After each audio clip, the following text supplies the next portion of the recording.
I've watched this exact mistake destroy 3 of my patients, and every single time, it started with a doctor casually saying, "Protein powder causes gynecomastia." A young guy walks into my office, 24 years old, fit, training 5 days a week, and his mother just threw out every tub of protein he owned, straight into the toilet. Why? Because her doctor told her protein powder screws up your hormones, that it's dangerous. And here's the worst part. She's not the only one hearing this from people with medical degrees. That's exactly why I'm making this video. So your mom, your girlfriend, your buddy who's terrified of anything that comes in a tub, they can watch it and finally understand this is actually safe. Here's what you'll know by the end of this: where protein powder actually comes from, what the different types are, and whether those differences even matter, whether it's worth your money, who should take it, who shouldn't touch it, and whether we use it in hospitals or if it's just a gym bro thing. Let me start with the thing nobody explains. Protein is just food. It's a macronutrient, the same way sugar is a carbohydrate. Nobody freaks out that sugar comes in a bag, right? You don't question whether sugar in powder form is natural, you just use it. Same with flour. Same with a dozen other things that didn't grow in that exact form but somehow don't trigger panic. But the second someone sees a tub of whey protein, it's treated like a controlled substance. So let's talk about how it's made. Because once you understand the process, the fear disappears. Decades ago, when dairy companies made cheese, they were left with whey, a cloudy liquid byproduct. And they just dumped it. It had no use. Then someone realized you could filter it. That's it. You filter out the water, and what's left is concentrated protein. If we're talking about whey protein, that's the whole story. No chemicals, no lab synthesis, just filtration. Now, if the process is the same across brands, why does one brand give you stomach issues and another one doesn't? That's where it gets tricky. The quality of the source milk, the filtration standards, the facility, we don't see any of that, but we feel the results. I've had patients tell me they bought an isolate from a no-name brand and it destroyed their gut. Turned out it was mostly low-grade concentrate with enough lactose to wreck someone who's even mildly sensitive. Here's the breakdown. Whey concentrate is about 70 to 80% protein. Whey isolate is around 95%. And hydrolyzed whey, which some brands charge you double for, is about 99% protein and it's pre-digested, meaning your body skips a step. It absorbs faster. Does that matter? For 99% of you? No. Save your money. Standard whey is fine. I'm curious though. Drop a comment and tell me what brand you use. Or better yet, tell me which ones gave you side effects. Because if enough of you flag the same brand, that's useful information. I'm not here to sell you anything. I just want to know what's actually working. I had this conversation with a friend of mine who competed in the 90s and early 2000s. He told me some of the protein back then was basically livestock feed in a different package. And a lot of people still assume there's no difference between brands. But there is. A cleaner product means fewer allergens, less lactose, less junk your body has to filter out. Now here's a question I get all the time, usually from someone standing in a supplement store holding a 5-pound tub. How much muscle am I going to gain from this? And I always say the same thing. That's like holding up a pack of chicken breasts and asking how much size you'll get from it. The answer is none, not directly. Your results depend on how you train, your genetics, your overall diet, your recovery. The tub of protein is just protein. It's not magic. It won't make you lean and it won't make you bulky. It's a tool. That's it. Another myth I need to kill right now. The idea that you can only absorb 1 scoop at a time, or that anything over 20 or 25 grams of protein per meal is wasted. That's complete nonsense. Your body doesn't have a protein cutoff switch. But, and this is important, eating way too much protein isn't smart either. It can cause digestive issues, bloating, dysbiosis. So there's a balance. One of the downsides I see with intermittent fasting, especially for people trying to build muscle, is that you're cramming your entire day's protein intake into a 4 or 6 hour window. That's hard on your gut. It's not impossible, but it's not ideal. So what are the actual benefits of protein powder? First, convenience. You don't have to carry 6 Tupperware containers everywhere. And look, I'm all about whole food.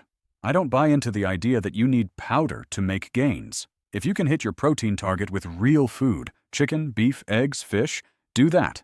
Protein powder is a supplement. It's supposed to supplement what you're already doing. But here's the reality. Not everyone can eat that much. When I was competing in bodybuilding, the hardest part for me wasn't cutting. It was bulking. I'm naturally a bigger guy, and my coach had me eating an absurd amount of red meat every day, plain, no seasoning, and I hit a point where it was harder to eat than to not eat. A lot of you are in the same boat. You're not lazy, you're just physically struggling to get enough food in, and that's where a shake helps. It goes down easy. It doesn't sit in your stomach like a brick. We talked about how 80 to 90% of people who say, "I can't gain weight," are actually just not eating enough. They think they're eating a lot, but when you track it, they're not even close. And for those people, protein shakes and mass gainers can help close the gap. That said, I'm not a fan of mass gainers for most people. A lot of you start chugging them thinking it'll help you bulk, and all you do is overshoot your calorie target and gain fat. So be honest with yourself. Are you actually under-eating? Or are you just looking for an excuse to drink 1,200 calories of sugar? Let me know in the comments. Have you used a mass gainer? Did it help you build muscle? Or did you just get soft? I'm genuinely curious. As for how much protein you need, I don't separate powder from food. I care about the total, but the more of that total that comes from actual meals, the better. Because food gives you more than just macros. It gives you fiber. It gives you satiety. A shake doesn't keep you full the way a plate of chicken and rice does. That's where Casein comes in. I use Casein, and I use it exactly the way it's designed to be used, right before bed. Because I'm the kind of person who will wake up at 2 a.m. starving and raid the fridge. So if I didn't get a chance to eat late, I'll drink a Casein shake instead of loading up my stomach with solid food. Casein digests slowly. You don't get that quick spike and crash. You get a steady release of amino acids for 3 to 4 hours. Some research even shows it's effective post-workout when combined with whey. But honestly, the biggest factor is just hitting your daily total. The idea that you have a 15-minute post-workout anabolic window where you must drink a shake or your gains disappear? That's marketing, not science. Do you only use protein when bulking? No, it's just as useful during a cut. You're still trying to preserve muscle. You still need to hit your protein target.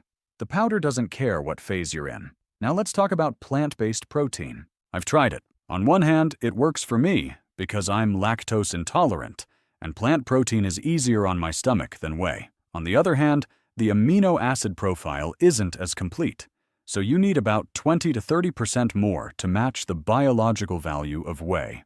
If you're vegan or vegetarian, plant protein is a solid option. Just adjust your intake accordingly.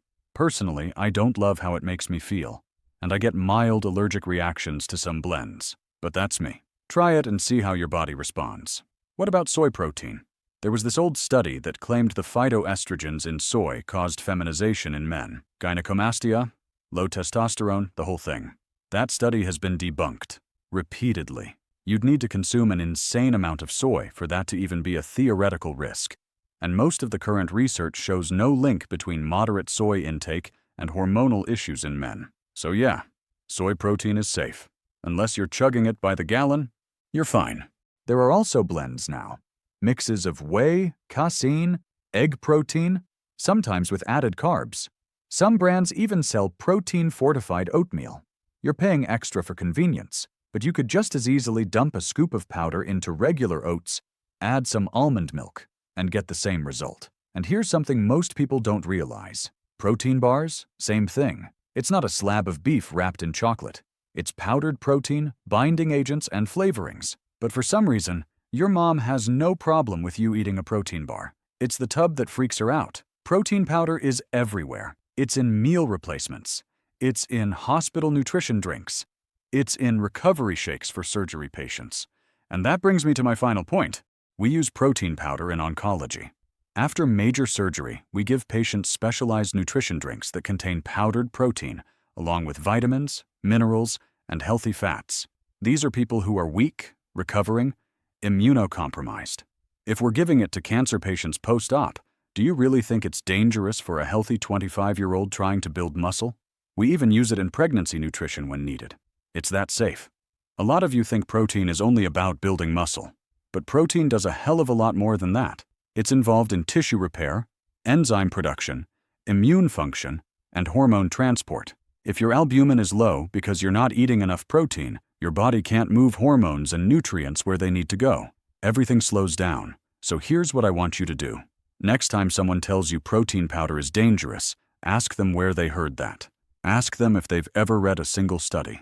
Ask them if they know. It's used in hospitals every single day. And if they still don't believe you, send them this video.